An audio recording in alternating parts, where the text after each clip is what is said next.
Hello everyone and welcome to the session of data science. In this session we are going to learn about our data structure and will focus on arrays today. Before moving ahead, I'd like to quickly introduce myself. I'm Neha Oja and I work as a software engineer in Kpro Solutions Private Limited. Kpro is a leading provider in the field of analytics, data lake, machine learning, artificial intelligence, blockchain, mobile and cloud applications. So let's not waste any time and look at today's agenda. So we'll start our session with understanding the basics of arrays and then we will demonstrate how to create, access and manipulate arrays. Let's learn arrays. So array is a multidimensional data structure which can store data in form of rows, columns and matrices. It is created using array function and the array element can be accessed at matrix level, row level and column level. The basic syntax of array will take data, dimension and dimension names.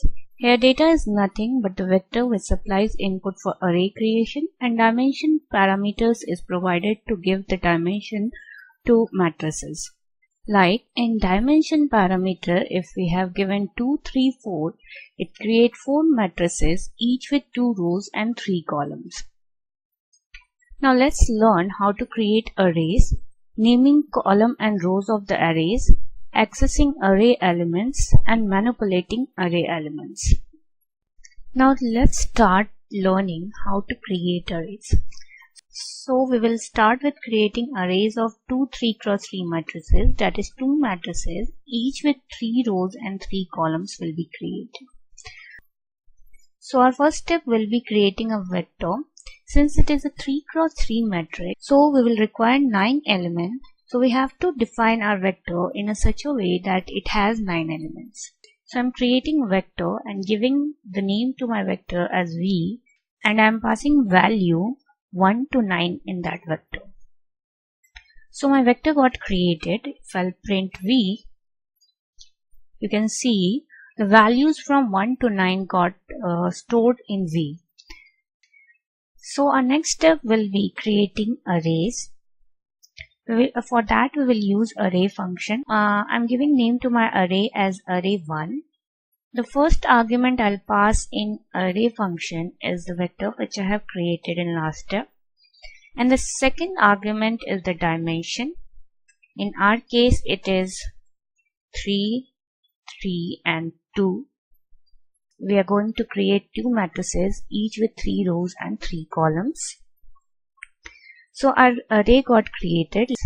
Let me print array1 and see what matrices it created.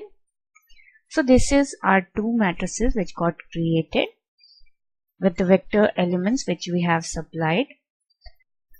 So now we'll learn how to give names to the rows and columns of arrays. So for that, let me first create 3 variables which will store the column names, rows names and matrices name respectively. So column names is the name of the variable which will store the column names.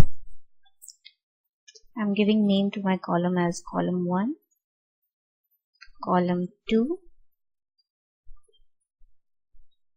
and column 3. Similarly, I'm creating a variable which stores rows names and I'm giving name to my rows as row 1, row 2 and row 3. Now I'll create a variable which stores the name of matrix and I'll give name to my matrices as matrix 1 and matrix 2. So we have created our variable. Now we'll go ahead and create the array. For that we will use array function. I'm giving the name to my array as array2. The first argument will be again the vector. I'm passing the same vector which we have used in the previous example. The second argument will be the dimension. Here the dimension will be same, that is 3, 3 and 2. That is, we are creating two matrices, each having 3 rows and 3 columns. Now we will give dimension name and we will pass all the variables which we have created. First we will pass row names, then we'll pass column names,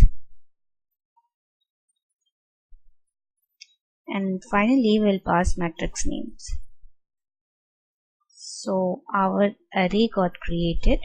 Let me print array 2 and show you what are the names the column and arrays got. So we have our matrices got name matrix 1 and matrix 2, and similarly our rows and columns got name. So this is how we can give name to our matrices, columns and rows to our array. Now we will learn how to access array element. So let's suppose we want to print only the second row of the first matrix. So how we can do that is, in place of row argument we'll pass second, in place of column argument we'll keep it blank, and in case of matrix argument we'll pass 1. So it will print only the second row of first matrix. Now let's suppose we want to print second row, third column of the second matrix. So for printing that, what we have to do is, in place of row argument we have to pass 2, in place of column argument we have to pass 3, and in place of matrix argument you have to pass 2. So this will print second row, third column element of second matrix. Now let's suppose we only want to print the second matrix.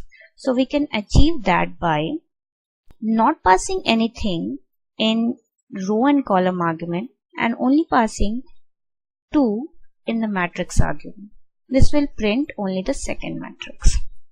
Now let's suppose we want to print everything from matrix 1 except the row 1. So what we have to do is, we have to pass the negative of index which we want to drop. So let me show you how we can do it. So I'll pass -1 in row argument. I'll keep column argument blank and I'll pass 1 in the matrix argument. So this is printing everything from matrix 1 except first row. So this is how we can access array elements. Now let's learn how to manipulate these arrays. So for that, let's first create two arrays with same dimension but different values. I will name my first array as array 1. I'll pass value from 1 to 9 in array 1, and I'll give dimension 3, 3 and 2 to array 1. So my array 1 got created. Let me create the second array. So let's print these two arrays and see the matrices which got created. So these two matrices got created as a part of array 1 and these two got created as a part of array 2. Now let's suppose we want to add the corresponding element of the first matrix of array 1 and the second matrix of array 2. So for that we have to first define the two matrices. In matrix 1 we will store the first matrix of array 1 and we'll define matrix 2 by taking the second matrix of array 2. So we have created the two matrices taking one of the matrix from each array. Now I'll print this matrix to see what's gets stored in these matrices. Now we want to add the corresponding element of these two matrices which we have just defined. And we want to store the result of addition of these two matrices in another matrix called result sum. When you will print result sum, it will give the sum of the corresponding element of these two matrices. Similarly, we can subtract, multiply and divide these matrices, and this is how we can manipulate these arrays. Now let us have a quick look on the topics which we have covered in today's session. So we have started with understanding the basics of array. Then we have learned how to create arrays, how to name column and rows of arrays, and then how to access array elements. And finally, we understood how to manipulate arrays. That's all for today's session. In the next session, we are going to learn about matrices. Thank you for watching this video. You can provide your valuable feedback in the comment section below, or you can also write us at feedback@kpro.co.in. To learn more about new technologies, you can subscribe our YouTube channel on blockchain, cloud, data science, ETL, data lake, DevOps, big data testing, and cloud testing. You can also follow us on YouTube, Facebook, LinkedIn, and Twitter. Thank you once again. Let's keep learning.